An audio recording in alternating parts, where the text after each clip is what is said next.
नमस्कार, मैं हूं दिबांजलि मोइत्रा।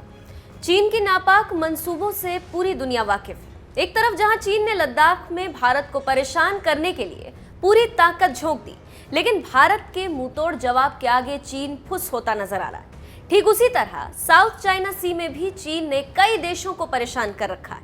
हालांकि चीन अपनी गलत हरकतों को पूरी तरह समझता भी है, इसीलिए डरा हुआ भी रहता है। अब चीन को इस बात का डर सता रहा है कि अमेरिका उस पर हमला कर सकता है, और ये बात चीनी भोपू के संपादक ने कही।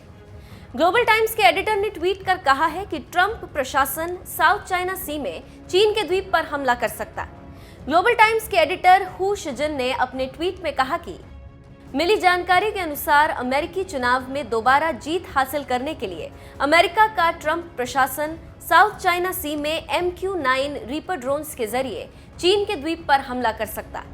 अगर ऐसा होता है तो चीनी PLA निश्चित रूप से जमकर लड़ाई लड़ेगी और युद्ध शुरू करने वालों को भारी कीमत चुकानी पड़ेगी।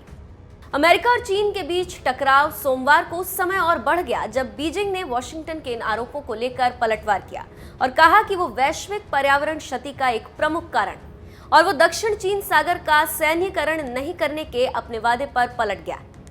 चीन ने अमेरिका को अंतर्राष्ट्रीय पर्यावरण सहयोग का सबसे बड़ा विध्वंसक करार देते हुए सवाल किया कि अमेरिका जलवायु परिवर्तन को लेकर पेरिस समझौते से क्यों पीछे हट रहा है।